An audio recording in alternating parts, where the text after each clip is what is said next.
দেখুন, একজন ব্যক্তি একটা নির্দিষ্ট সময়ের অযোগ্যতা তো সারা জীবন থাকবে না। তিনি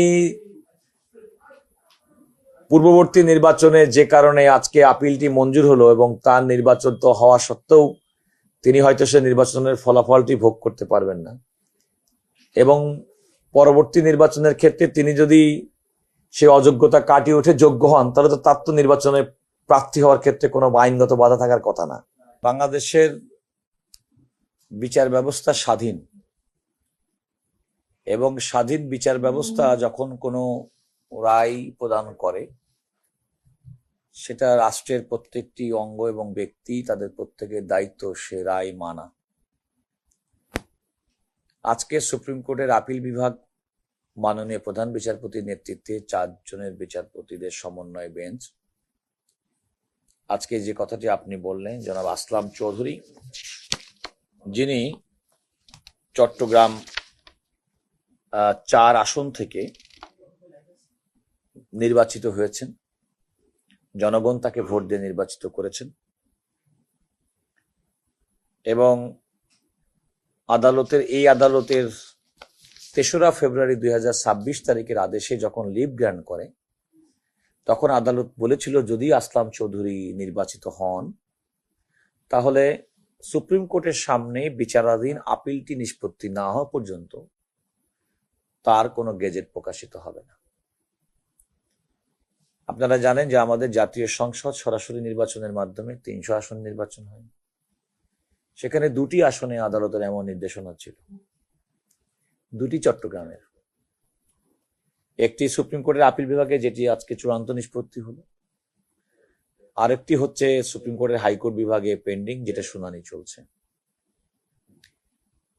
এখানে যে বিষয়টি এসেছিল আপনারা নিশ্চয়ই মনে আছে, 12 ফেব্রুয়ারি 2026 তারিখে নির্বাচন অনুষ্ঠিত হয়। নির্বাচনের আগে ওই আসনে জামাতের যিনি প্রার্থী ছিলেন, তার নাম হচ্ছে জনাব আনোয়ার সিদ্দিকী, তিনি অভিযোগ তুললেন জনাব আসলাম চৌধুরী, যিনি দীর্ঘদিন প্রায় 9 বছরের মতো তিনি বিনা বিচারে কারাগারে আটক ছিলেন। আপনারা সবাই জানেন যে জনাব আসলাম চৌধুরী তিনি কিন্তু বিগত ফ্যাসিবাদ আমলে দীর্ঘদিন পর্যন্ত প্রায় 9 বছরের বেশি সময় তিনি কারাগারে ছিলেন। তার বক্তব্য অনুযায়ী তিনি কারাগারে থাকা অবস্থায় তার পরিবার, তার ব্যবসা প্রতিষ্ঠান সমস্ত কিছু ধ্বংস করা হয়েছে, এবং 5 আগস্টের পরে তিনি তার ব্যবসা বাণিজ্যে যখন পুনরায় মনোনিবেশ করেছেন, এমন একটি সময় নির্বাচনের কাছাকাছি সময় এসেছে, তিনি আদালত কর্তৃক আদালতের আদেশে তার যে আমাদের আইন অনুযায়ী কোনো ব্যক্তি ঋণ খেলাপি হলে নির্বাচনে প্রার্থী হতে পারেন না সম্পর্কিত যে বিধান, সেটি আদালতের নির্দেশে স্থগিত ছিল, এবং সে কারণে তিনি কিন্তু রিটার্নিং কর্মকর্তা কর্তৃক তার মনোনয়নপত্র বৈধ হয়েছিল। পরবর্তীতে তার প্রতিদ্বন্দ্বী প্রার্থী নির্বাচন কমিশনে আপিল করেছেন, সে আপিলেও তার প্রার্থিতা বৈধতা পেয়েছে, জনাব আসলাম চৌধুরী বৈধ হয়েছেন। তার বিরুদ্ধে জনাব আনোয়ার সিদ্দিকী হাইকোর্ট বিভাগে রিট পিটিশন দায়ের করেছিলেন, রিট পিটিশনটি সরাসরি খারিজ করে দিয়েছিল হাইকোর্ট। অর্থাৎ তিনি নির্বাচন করার জন্য নির্বাচনে বৈধ প্রার্থী হিসেবে 3টি ধাপ অতিক্রম করেছিলেন।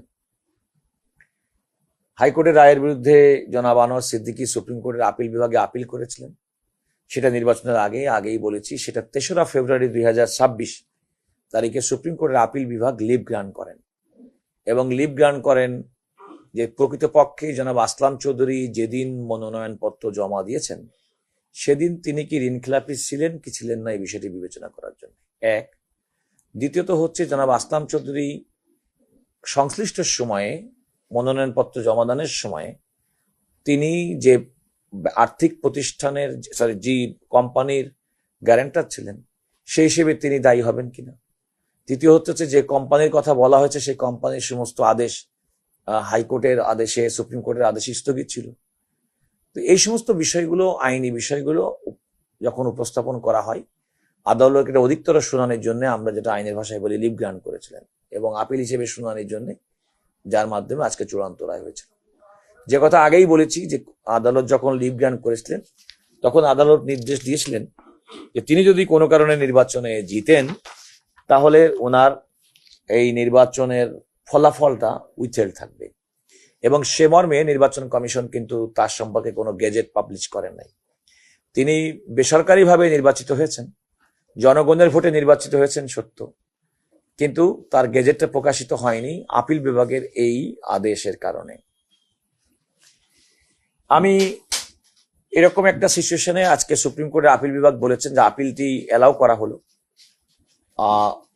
মোটা দাগে বলতে গেলে বলা যায় যে তার প্রতিদ্বন্দ্বী প্রার্থী তিনি যে আপিলটি করেছিলেন সেই আপিলটা মঞ্জুর হওয়ার অর্থ হচ্ছে জনাব আসলাম চৌধুরী তিনি যে বৈধ প্রার্থী হিসেবে নির্বাচনে অংশগ্রহণ করেছিলেন, নির্বাচিত হয়েছিলেন, সেটি আর আপাত দৃষ্টিতে থাকলো না। তবে আদালত যেহেতু সংক্ষিপ্ত আদেশ দিয়েছেন, এর কিছু কনসিকুয়েন্সিয়াল অর্ডার হতে পারে, কারণ এরকম একটা সিচুয়েশনে আমাদের অতীতে লক্ষ্য করেছে এবং আদালত বলেছেন যে আমরা যখন পূর্ণাঙ্গ রায় দিব, পূর্ণাঙ্গ রায়ের মধ্যে বাকি বিষয়গুলো এর মধ্যে আসবে। তো সেক্ষেত্রে আমার মনে হয় যে আমাদের এখন অপেক্ষা করা ছাড়া উপায় নেই এবং অপেক্ষা করতে হবে।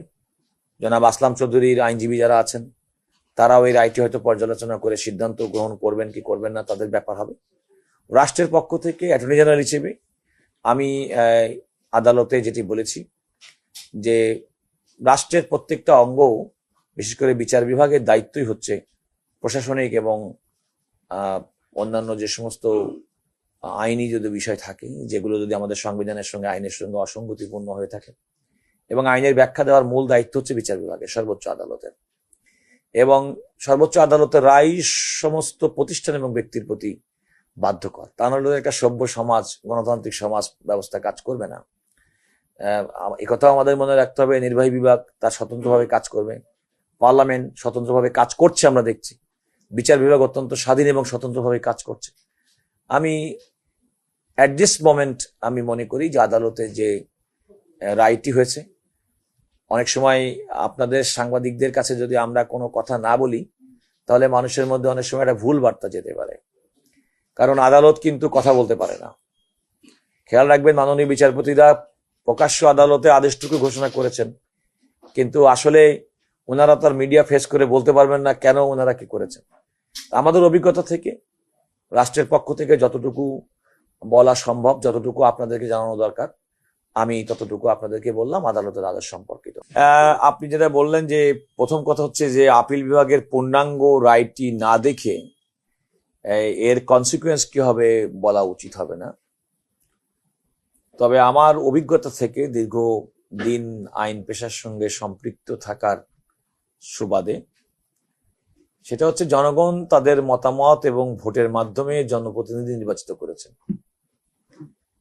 যিনি প্রতিনিধি নির্বাচিত হয়েছেন তিনি একটা আইনি প্রক্রিয়ার কারণে জনগণের মতামতটা পূর্ণাঙ্গভাবে প্রতিফলিত হয়নি।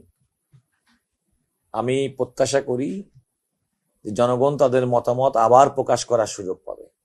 দেখুন, একজন ব্যক্তি একটা নির্দিষ্ট সময়ের অযোগ্যতা তো সারা জীবন থাকবে না।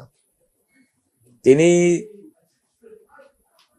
পূর্ববর্তী নির্বাচনে যে কারণে আজকে আপিলটি মঞ্জুর হলো এবং তার নির্বাচন তো হওয়া সত্ত্বেও তিনি হয়তো সে নির্বাচনের ফলাফলটি ভোগ করতে পারবেন না, এবং পরবর্তী নির্বাচনের ক্ষেত্রে তিনি যদি সে